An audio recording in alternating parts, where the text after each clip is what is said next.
तुमसे तुम तक सीरियल के अपडेट को लेकर आ चुके हैं हम आपके बीच में। तो आर्यवर्धन फिर से धर्म संकट में फंस चुका है। आर्यवर्धन बार बार उस पास्ट से अपना पीछा छुड़ाना चाह रहा है जो कभी उसने जिया है। वो प्रेजेंट में रहकर जीना चाहता है, प्रेजेंट में अनु को सारी खुशियां देना चाहता है, लेकिन अनु का दिल है जी मानता ही नहीं। अनु बार बार उसी चीज पर आकर रुक जाती है जो चीजें बार बार आर्यवर्धन ने कभी मना की थी। अब फिर से वही सीन आपको देखने को मिलेगा। हालांकि एक छोटी सी रोमांटिक पल आपको देखने को मिलेगी, लेकिन उसकी उम्र इतनी छोटी है कि अगली ही सुबह दोनों में आपको हल्की सी जो है खटपट, हल्की सी लड़ाई, हल्की सी तनातनी जरूर देखने को मिलेगा। अब सवाल ये होता है कि अनु का सवाल जो आर्यवर्धन के सामने आया है कि उसे राजनंदिनी के बारे में जानना है, और अनु को ऐसा लगता है कि ये बात अब उसी कमरे तक जाकर पूरी होगी, क्योंकि पूरे घर में तो उसने देख लिया है, किसी के पास भी उसके सवाल का जवाब नहीं है। ऐसे में आर्यवर्धन के पास धर्म संकट ये है कि उस कमरे को आर्यवर्धन खोलना नहीं चाहता, क्योंकि वो अगर कमरा खुलेगा तो कई सारी राज जो है वो बाहर आएंगे। अब ऐसे में आर्यवर्धन ने इसके लिए एक प्लानिंग की, या यूँ बोलूँ कि आर्यवर्धन ने अनु के दिलो दिमाग से वो बातें निकालने के लिए एक क्यूट सा मोमेंट, एक रोमांटिक पल जीना चाहा। लेकिन सुबह होते ही अनु वापस फिर वही सवाल पूछने जब लगी तो आर्यवर्धन को रियलाइज हुआ कि अनु के दिलो दिमाग पर ये बातें गहरी असर कर चुकी है। अब इस बार जो रात में आर्यवर्धन काफ़ी ज़्यादा डरे हुए, काफ़ी ज़्यादा इस बार सोचने के लिए एक तरह से विवश होते हुए नजर आए।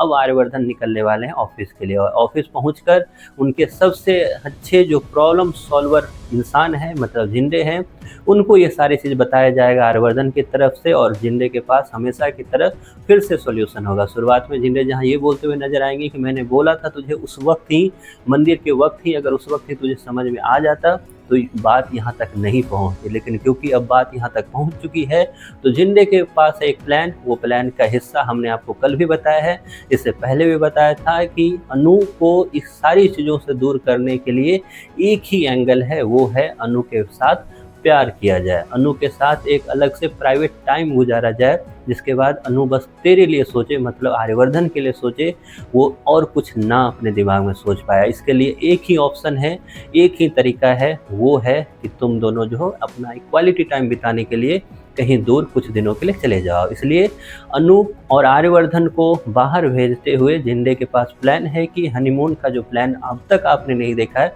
मैक्सिमम चांसेज है कि इस बार आपको देखने को मिलेगा, क्योंकि और कोई तरीका आर्यवर्धन के पास नहीं है, और कोई तरीका अब जिंदे के पास नहीं है। जिंदे ये बताते हुए नजर आएंगे कि सबसे अच्छा तरीका है अनु को जगह चेंज करो, अनु का दिलो दिमाग से ये बातें खुद निकल जाएगी। अनु के पास जब तक ये वर्धन परिवार में वो रहेगी तब तक ये बातें उसके दिलो दिमाग में घूमती नजर आएगी। लेकिन सवाल अब ये है कि क्या अनु बाहर जाएगी तो क्या राजनंदिनी का सपना अनु का पीछा छोड़ देगा, या फिर इससे आगे एक कदम अनु बढ़ते हुए नजर आएगी, या फिर अनु के सामने कुछ और ही सच्चाई खुलने वाली। काफ़ी कुछ आगे होने वाला है। आप कितने एक्साइटेड हो इन सब चीज़ों के लिए, इसके बारे में आपकी जो भी राय है कमेंट बॉक्स में जरूर बताएं।